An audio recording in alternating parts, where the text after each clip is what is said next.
This is Cerebral Cinema. Movies of the mind.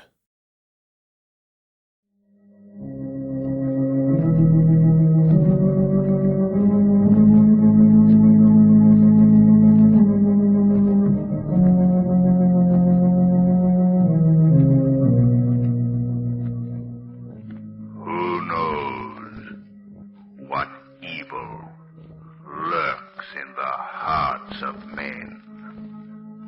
The shadow knows.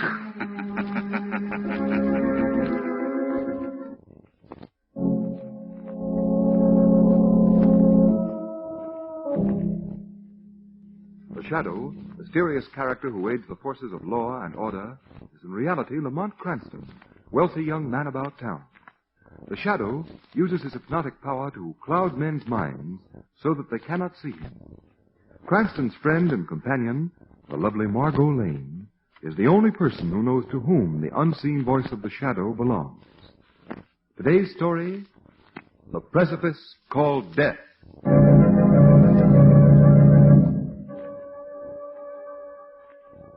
Mist and fog shroud the moonless night in a mantle of revenge. A small, grotesque man, his mind clothed in the dark memory of hate, gazes piercingly into the dull, lifeless eyes of a gigantic hulk of a man who stands beside him. Tense and stupefied, the giant lives. You know what to do. I've trained you well. Your mind is mine to command. Your tremendous strength is mine to command. Now, after all these years, the moment has come to taste the sweet fruits of revenge. Do you understand? Yes. Yes, Master. You are to hear no voice but mine. You are to do nothing but what I command you. You are to kill those I have named. Kill. Yes, Master. You're ready now. Ready to do my bidding. Good. The precipice called Death waits with yawning jaws to receive the first victim. Let your mind hear these words. Kill. Kill. Kill. Kill. Kill. Kill. Now go. Kill. Kill. Kill. Kill. My revenge begins.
Commissioner Weston, you've got to save me from Margot. What? But, mister, he promised that he'd eat carrots all this week, and now he's trying to get out of it. Carrots, Miss Lane? Well, is there anything wrong in that, Commissioner? No, I like carrots. Yes, but how would you like to eat them 3 meals a day, 7 days a week, and nothing else? Commissioner, I've eaten so many raw carrots in the last 3 days, I feel like Peter Rabbit. What is all this? Margot, she's off on some crazy notion about health diets. This week she has me on carrots. Next week it'll be spinach, and heaven only knows where to end. Pardon me. Yeah, certainly. Hello? Huh? Okay, Cardona, send him in. I'll see him. You want us to leave, Commissioner? No, stick around. This is just routine. Some guy that thinks he's being... Mr. Weston, may I come in, please? Yes, come ahead. John Reynolds. Well, aren't you going to say hello? Huh? Margot, how are you? I didn't notice. Well, I'm here, too, John. Well, hello, Lamont. How are you? Commissioner Weston, Well, you all know each other. Oh, yes, we're old friends. Well, tell me, John, where have you been keeping yourself? Well, What are you doing here? Commissioner Weston, I need help. I tried to tell you on the phone. There was an attempted murder at my house last night. Murder? Now, look, Mr. Reynolds. I just got through reading the report on that business at your place last night. The man who entered your home was no more murderer than I am. He wanted to kill my wife. The report says it was the maid who was almost strangled. I know, but that was a mistake. The killer thought... Now, wait a minute. It's an old story to me. Burglar enters house. Someone sees him and yells, and he gets scared. But this man was a giant, a killer. Oh, sure. It's always a giant or a killer or a mob when people are scared. I tell you, I saw the man myself as he escaped. Yeah. A mountain of a man. Just as the maid described him when she regained consciousness. Well, then the maid wasn't killed. No, fortunately, she wasn't. I tell you, it was the burglar. He got scared when the maid saw him and tried to stifle her screams. She thought she was being strangled, that's all. Reynolds, why should anyone want to kill your wife? To get back... Well, no reason I can think of. Maybe I'm just... Lamont, what do you think? I don't know, Reynolds. Now, look, Mr. Reynolds. You go on home and don't worry. Lamont, look. Just a moment, Margot. Reynolds, I'm inclined to think that the commissioner's right. You should go home. No doubt about it. Whoever that prowler was, he's probably so scared he'll never come near your house again. Lamont. Margot, please, will you be... Of course, if he ever does come back... Dear, I dropped my handbag. I'll pick it up. I'll get it for you. Oh, I'm so sorry. Here you are. Yeah. Thank you, Mr. Reynolds. Now, Mr. Reynolds, I guess that's about all I can do for you. Oh, sorry I disturbed you, Commissioner, but naturally I... Yes, don't mention it. That's what we're here for. If the man comes back, why, you call us and we'll send some men over. Yes, of course. Thank you. Nice seeing you again, Lamont. Well, thank you. I think I'd better be going.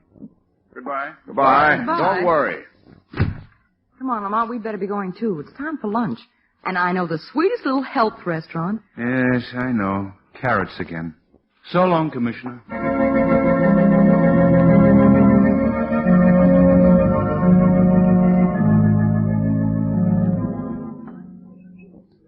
Oh, Lamont, I wish the waiter would hurry. I'm starving. Yeah. Margot, I saw you deliberately throw your handbag on the floor in Weston's office. Why did you do it? I was trying to tell you something, but you wouldn't listen to me. Did you notice anything particularly about Reynolds' behavior? What do you mean? He was twisting and crumpling a piece of paper in his hands. So what? He was nervous. That's why I threw my handbag on the floor. Because he was nervous? Margot, I don't get it. But I did. What? I had a hunch about that piece of paper, and now I've got it. In the confusion of picking up the contents of my handbag, Margot. Mr. Reynolds didn't notice that I took the note away from him. You mean you took... Honestly, Margot, you do the darndest Well, just see what's written on that piece of paper, Lamont. Huh? Okay. Time is a cliff a mile high. Each step brings you closer to the precipice called death. Oh, say, What does it mean? I don't know. The precipice called death. I can't figure that. Lamont, it's Mr. Shrevey. Huh? Oh, Shrevey, the cab driver. Oh, waiter. It's all right. He's a friend of ours. What? Oh, excuse me, sir. Certainly, I told you they're friends, I told you. Hiya, Mr. Cranston. Hiya, Miss Lane. Well, Shrevey, how did you know we were here? Well, I seen you get into your car in front of the police station, so I followed you in my cab. I followed you. You was driving like crazy you was driving. Not so loud, Shrevey, not so loud. It was Miss Lane driving, Shrevey. What can we do for you? Mr. Cranston, I got a problem I got. Oh, yes? Now, look, you got culture. So I says to myself, if you was Mr. Cranston, what would he do? I mean, what would I do? Well, what would he do, Shrevey? That's just it. I don't know. I asked myself, but I get no answer, I guess. Well, what's bothering you, Shrevey? Well, last week I'm driving a drunk all the way down to Jacksonville, Florida. Yes? When I get there, he ain't got the fare he ate. So I up and slugs him. And now it's on my conscience it's on. Shrevey. Well, what do you want me to do, Shrevey? Well, I got qualms, I got. And what I want to know is, did I do right to slug him, did I? I really don't know, Shrevey. How do you like that? He don't know and he got culture. Is that what a gent would do, Miss Lane? Shrevey, a gentleman is one who does not unnecessarily hurt another. And if you think what you did was necessary... That's it, it was necessary. You know, Miss Lane, that eases my qualms. Shrevey, how would you like a chance to make up that fare you didn't get? There ain't that much money. Be at my apartment tonight with your cab. Where we going with? I'll tell you when you get there. Be there at Let's say 10:30. Okay, I'll be there with bells on, I'll be. I mean with my cab. So long, Miss Lane. So long, Shrevey. So long, Mr. Cranston. Boss. Goodbye, Shrevey. Where are we going tonight? No, Margot. Where am I going? That's what I said. Where are we going? I'm not taking you along, Margot. This warning note to Reynolds has got me thinking. I'd like to find out what is meant by the precipice called death. You think there's something more than what Reynolds has told? Something he's left unsaid? Yes, Margot. And tonight, the Shadow is going to find out exactly what that is.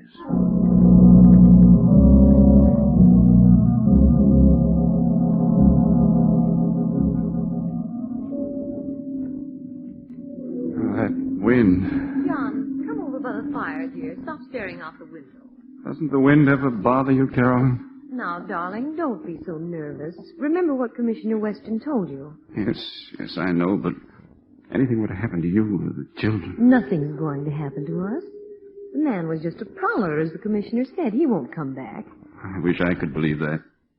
Is there anything you haven't told me? Carolyn, have I been a good husband to you? Of course, John. I married you because I loved you. And that love has grown stronger with the years we've been together. You know that I've been fair with everybody. I've never tried to cheat anyone. I never took anything that didn't belong to me. Never done anything that you or the children would be ashamed of. Isn't that right, Carolyn? That's right, isn't it? Why, yes, John. You speak as if... I know, as if I had something on my conscience. Tell me, John. Carolyn, I've had a feeling, a premonition. A premonition? First time I've wondered if it wasn't a mistake making our home here in this isolated mountain lodge, away from everybody. Only a forest of huge black trees for neighbors. But you always thought it was so beautiful here. Carolyn, we must get away from this place. There's danger here and death. Oh, no, it's only your nerves, darling. That incident last night has upset you. We must get away for your sake and the children's. All right, dear. Anything you say. Now, why don't you go to bed and get some sleep? No, I'll sit here for a while in front of the fire. Well, don't sit up too late. I won't, dear. Good night, dear. Good night. And don't worry. Mr. Reynolds. Huh? Who is it? I can't see anyone. That voice. It's the Shadow, Mr. Reynolds. You can't see me because I've cast a mist over your mind. What do you want of me, Shadow? What is the meaning of this threatening note? Note?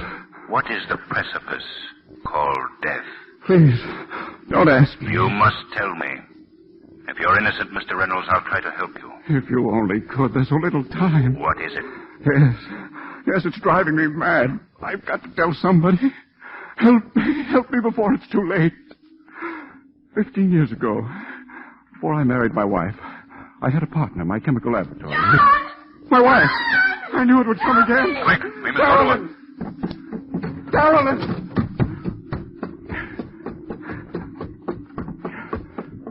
This is her room.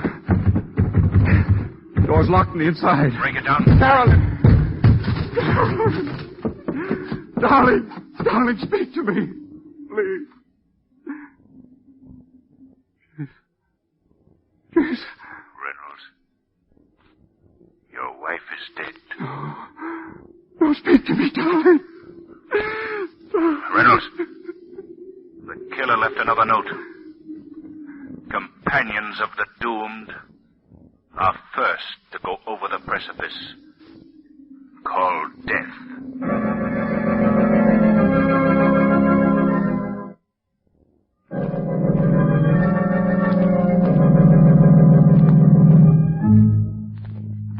But I don't understand it, Lamont. What could Reynolds have on his conscience? And why was his wife killed? What's the tie-up? I don't know, Margot. The whole household rushed to Mrs. Reynolds' room, and before I could get Reynolds alone, the police arrived. Then you still don't know what's behind those mysterious notes. No. Now the police have accused Reynolds of his wife's murder. Certainly looks bad for him. Weston, in his own blundering way, is convinced that Reynolds was guilty. Well, what are you going to do about it, Lamont? Margot, the Shadow is going to Weston's office and get this straightened out once and for all.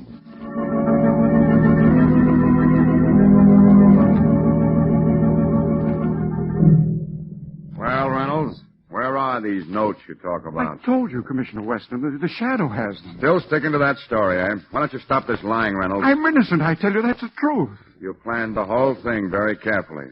But not enough to fool me. Well, you've got to believe me. I love my wife. You came to me with a cock and bull story about your maid being strangled by a prowler. That prowler was you. If you'll just listen to me. You cooked up the whole business to establish an alibi for yourself. We've got you dead to rights, and you know it. Oh, you've got to listen to me. Do anything you please to me. Now that Carolyn's dead, I don't care about myself, but you've got to let me protect my children. This thing isn't over yet. My children are in danger. Reynolds, you're not convincing me at all with that sob stuff about your children. Cardona. Yes, Commissioner Weston. Put Reynolds back in his cell. Right, Chief. You've got to protect my children. The killer will get them, too. Come on, You're making a mistake, Weston. I'm innocent. I tell you, I'm innocent. That's what they all say. That's a horrible business. Yes, Commissioner Weston. And it would be even more horrible if you sent an innocent man to his death. What? Who is it? It's the Shadow, Commissioner. Surely you remember me. Oh, the Shadow, yes. What are you doing here? I've come to save you from making a terrible mistake. Reynolds is not the murderer. I was with him at the time his wife was strangled to death. Yeah, he said you were with him, but I didn't believe him. Now, what do you want me to do? Send Reynolds home. We'll bait the trap for the murderer. And the Shadow will trail him alone. No go, Shadow. I don't believe it. What about those notes that Reynolds said he gave you? He was telling the truth, Commissioner.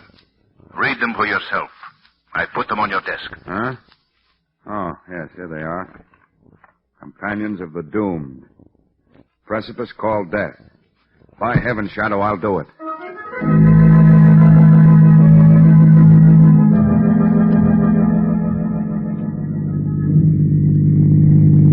Hey, Mr. Cranston, why are we driving out here for? Why? There ain't nobody out here on the road, sir, ain't? Gee, it's kind of what they call spiritual. You know, the spiritual. Shrevey, look in your rear vision mirror. What do you see? I don't see nothing. Nothing I don't see. There's a car following us. Huh? Yeah, there certainly is, certainly. Pull up to the side of the road. Let it pass. Huh? Oh, okay, boss. You know, Mr. Cranston, I don't like the idea of coming out to this Reynolds place I don't like. This guy Reynolds bumped off his wife he bumped. Reynolds didn't kill his wife, Shrevey. Well, whether he did or ain't, it's none of my business, it ain't. That's for the police to figure out. Or for that guy that calls himself the Shadow he calls himself. Shrevey. Let me... When you took this job, you promised not to ask questions. Yeah, I know, but I just hate to see a gent like you get mixed up with the wrong kind of mugs. I mean, environment. Shrevey. The car's slowing down. We were being followed. Lamont, is that you? Hey, it's Miss Lane. It's Miss Lane, hey. Margot. Why are you following us? Lamont, you're up to something, and you're not going to leave me out of it. Margot, if you aren't... Well, as long as you're here, you may as well come along. Follow us in your car. Let's go, Shrevey. But we're here, boss. The Reynolds joint is right up this private driveway right up. What? Oh, so it is. Then wait for me here, Margot. You too, Shrevey. Oh, Lamont, you're not going to leave me here in this lonely place? Well, I'm with you. Yes, Margot, you've got Shrevey for a bodyguard. Yes, sir. I mean, yes, ma'am. But if it'll make you feel any safer, take my revolver. Here. Thanks. I hope I won't need it. Hey, Mr. Cranston, ain't that a car hidden in them bushes over there? I mean, off the road off. Yes, so it is.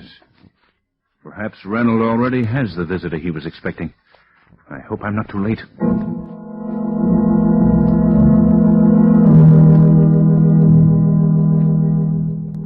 I must get the children out of this house and a place of safety as soon as possible. Who's there? Don't you recognize me after all these years, John Reynolds? Tom Vito. But you... No, my good friend, I'm not dead, even though you've tried your best to kill me. No, it was an accident. You slipped and I slipped. Accident? Yes, it was an accident, I swear. And I don't believe you. You're going to pay for that. You've already begun to pay. It really was you, Vito. You killed Carolyn. Companions of the Doomed are first to go over the precipice called Death. You murderer! What's wrong with me? My heart. Paralyzed. Hardly move. A heart attack. How nice. How convenient. I had intended to kill you immediately, but now you'll be able to see and hear everything that happens. Everything that I plan to make your pain more exquisite. Your torture more unendurable. before I kill you. Why'd you murder Carolyn? You loved her once. Because you loved her. She chose you in preference to me, and now she's dead. You're mad, Vito, mad. Yeah, well, perhaps I am. How interesting to be mad and know it. I've waited a long time for this moment. Tell me, Reynolds, now that your wife is dead, what do you love more than anything else? No, you wouldn't. Your 2 children. They lie asleep upstairs in the nursery. Please, do whatever you will with me, but don't harm them. What would you give to save them? Everything I possess. Please, Vito, you Everything you possess, huh? Everything you stole from me? Listen to me, Vito. When you fell from that cliff... And you threw me. Please, listen to me. I was your partner. Naturally, I inherited the rights to the formula. My formula. The product of my brain. Oh, yes, you've had everything. Fortune. Fame, the woman I loved. Everything that should have belonged to me. How did you achieve all this? Huh? Just by a simple little push. Oh.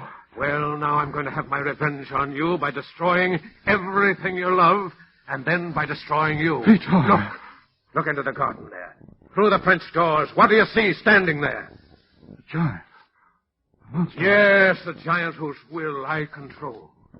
1 minute I'm going to call him in. I'm going to send him up the stairs for your children. And then... And what then, Dr. Vitor? Who spoke? Men call me the Shadow, Dr. Vitor. I fight crime and injustice. Shadow? Oh, thank heaven you've come. I can't see you. I've cast a hypnotic mist over your mind, Vitor. I've come to stop your evil work. Well, you can't stop me, Giant. Giant, come, your master's in danger.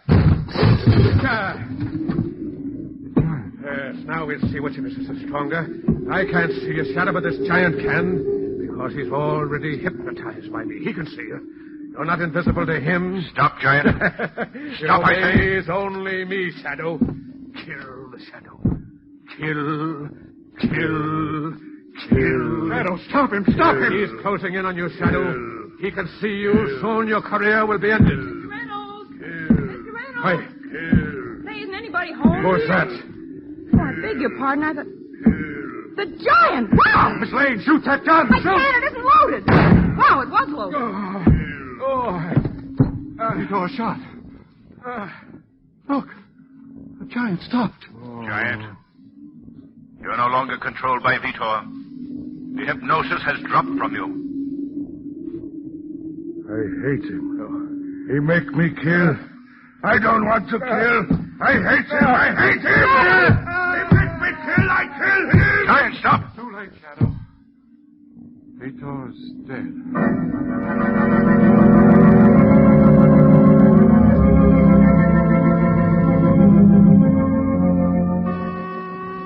Just a minute. Hello, Margot. Oh, Lamont, come on in. Sure. Oh, what's in that box? Margot, I have in this box a slight token of my appreciation. You saved my life, and what's in it? Flowers? No, don't be impatient. Seriously, Margot, if you hadn't come in at that moment, Oh, so at last you admit that I'm some help to you, huh? I most certainly do. But what I want to know is, why did you come in after I told you to stay in the car with Shrevey? Well, Shrevey examined the gun you left with me and said, hey, this cat ain't loaded, it ain't. It was a lucky thing that it was. Yes, I aimed at the giant. And hit Vitor. What a shot. Say, Lamont, what are the police going to do about the giant? I don't know, Margot, but it's obvious that he was merely an instrument of Vitor's revenge. They really have no case against him. As far as Reynolds is concerned, it was definitely established that Vitor had slipped over the crypt. Oh, I'm glad to hear that. I feel sorry for him. Well, I just dropped in for a minute. I'd better run along. Hey, wait! Wait, you haven't given me my present. Oh, yes, here's the box. Here, Margot. Open it. All right. Ooh, I bet it's orchids. Why, it's a rabbit! Yes, Margot, a rabbit. He's your new companion at those carrot banquets of yours. I'm going back to steaks.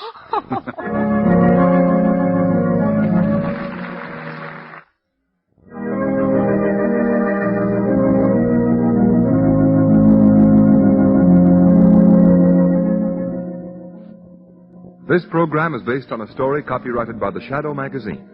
The characters, names, places, and plot are fictitious. Any similarity to persons living or dead is purely coincidental. The Shadow magazine is on sale at your local newsstand.